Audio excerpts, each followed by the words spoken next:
The air inside the theater was electric, a mix of nerve excitement as the next act prepared to walk on stage. Thousands of faces stared expectantly at the glowing stage, waiting for something they could cheer for. Something that might change the night. Behind the heavy velvet curtains, however, two small hands clutched each other tightly.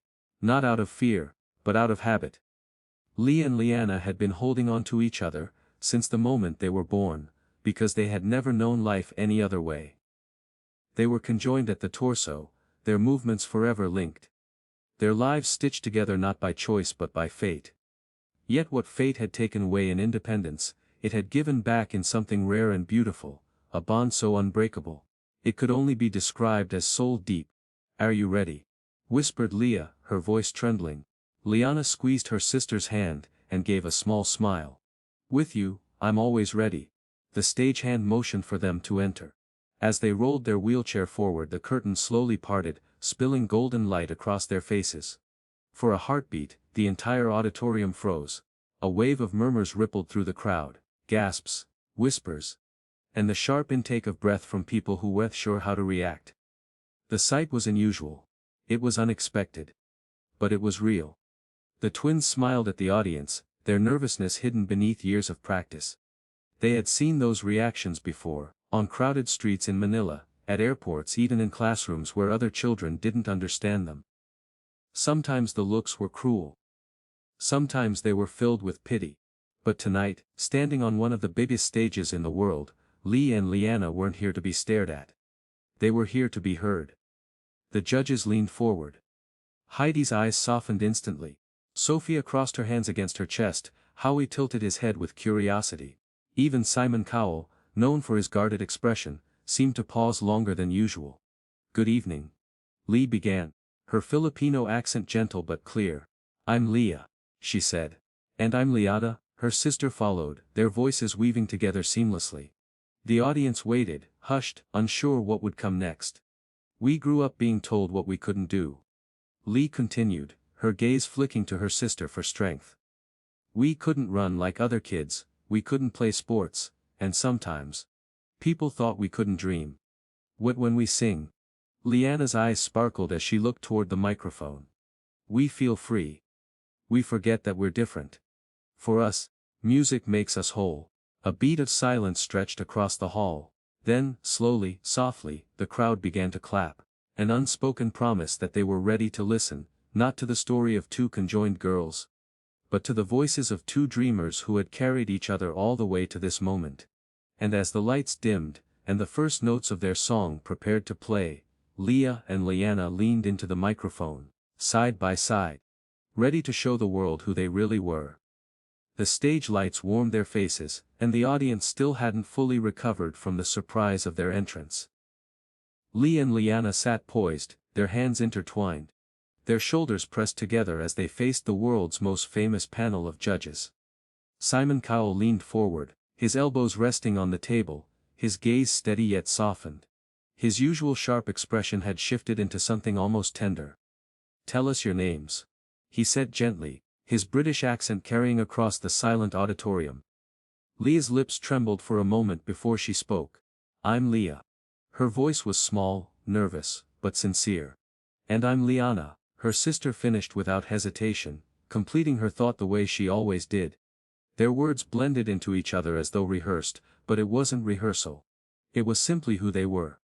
Simon gave a small nod. "And where are you from?" "We're from the Philippines," Lee answered, her eyes shimmering with pride.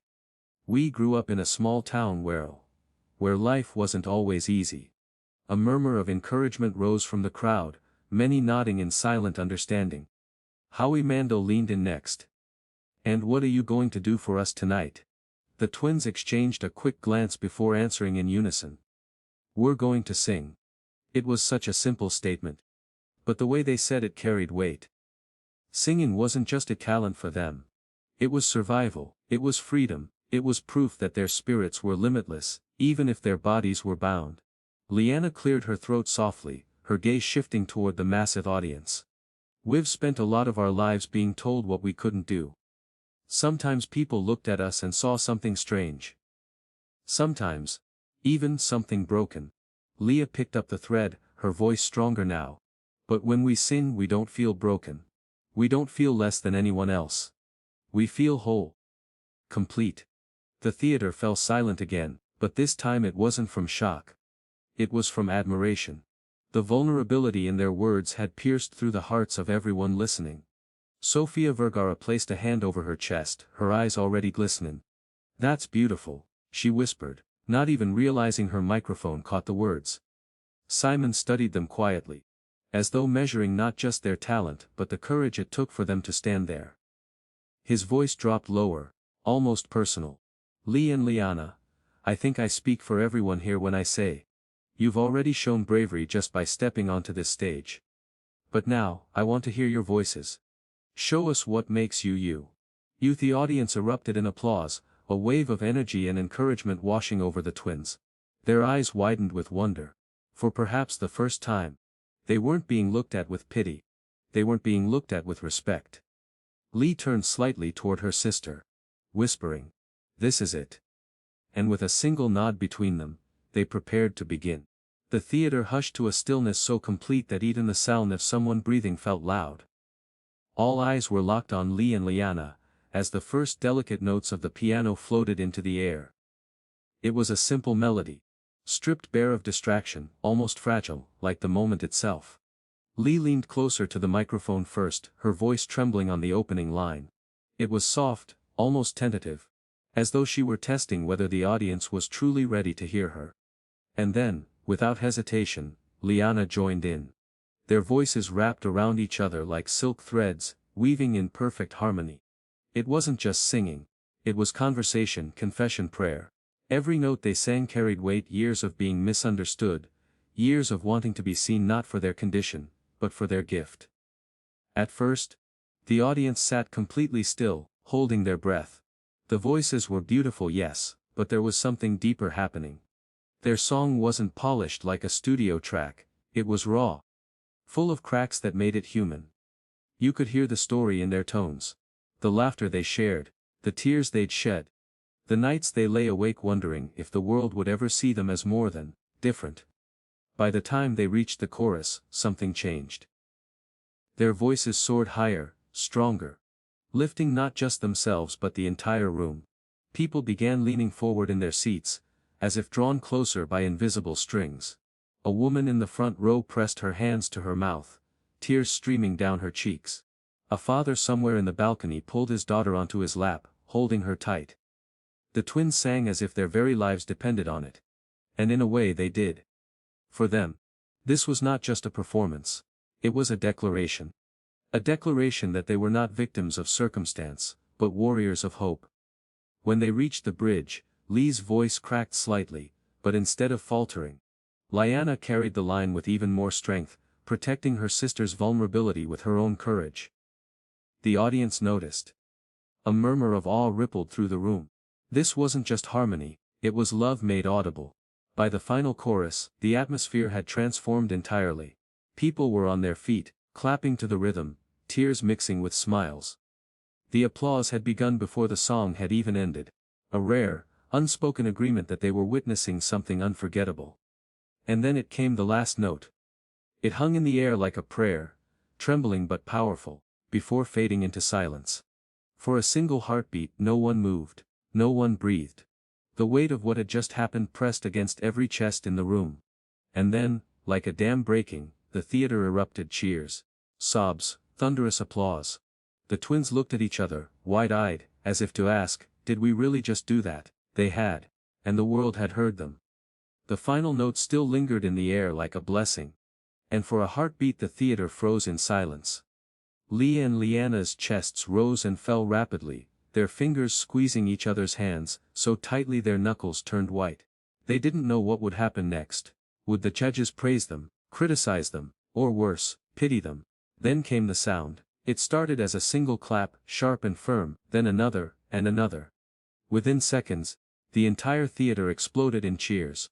The audience surged to their feet, applause rolling like thunder, people shouting, whistling, even crying openly. The twins gasped. They had dreamed of this? Yes, but dreams often felt safer than reality. Now, standing under the blinding stage lights, they realized this wasn't a dream at all. It was happening. The world wasn't just watching. The world was celebrating them.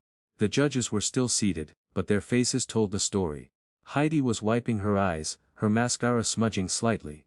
Sophia had both hands pressed against her heart, shaking her head in disbelief. Howie was already clapping above his head, his grin wide. And then there was Simon. He hadn't moved. He sat perfectly still, his lips pressed into a thin line, his eyes fixed on the twins. For a moment, it was impossible to read him. Was he unimpressed, or was he holding something back? Lee and Liana exchanged a quick glance, their excitement faltering. But then Simon did something unexpected. He stood. Slowly. Deliberately, he pushed his chair back and rose to his feet. These entire audience gasped, because everyone knew Simon didn't stand easily. He walked forward, closer to the center of the table, his eyes locked on the twins. His voice, when it came, was different, softer, almost breaking. I don't think I've ever been this moved on this stage before. The crowd erupted again, but Simon lifted his hand, quieting them. His gaze never left the girls. What you did tonight wasn't just singing. It was humanity. It was love, courage, hope, all in one performance. You reminded me why we make this show. You reminded us what music is supposed to do. Then, without warning, he pressed his palm against the golden buzzer. The theater exploded. Golden confetti burst from above, showering down like sunlight. The twins screamed in disbelief, covering their faces as tears streamed freely down their cheeks. Their family rushed out from backstage, wrapping their arms around them as the golden rain fell. Simon's eyes glistened as he leaned into the microphone once more. Liana, tonight, you didn't just win a golden buzzer. You won the hearts of everyone in this room. And everyone watching at home. You are extraordinary. The audience roared in agreement. Some were chanting their names.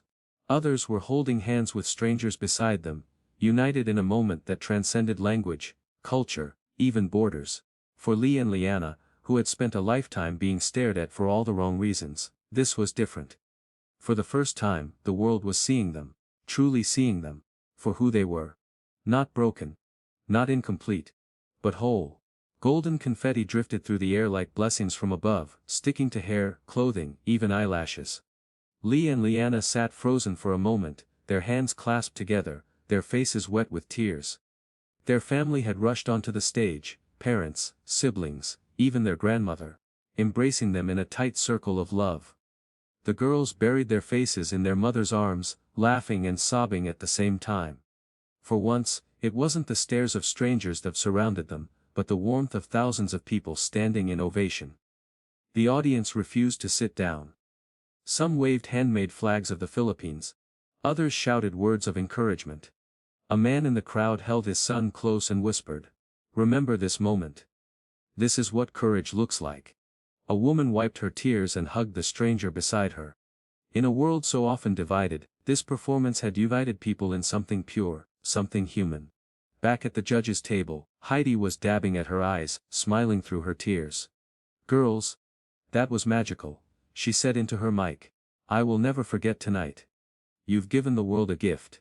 Sophia's voice cracked as she added, "You've shown us that our challenges do not define us, our spirit does. You are an inspiration not just to your country, but to every person watching around the world." Howie leaned forward, his grin wide. "I've been on this show for years, and I don't think I've ever seen an audience react like this. You two didn't just sing, you created a movement."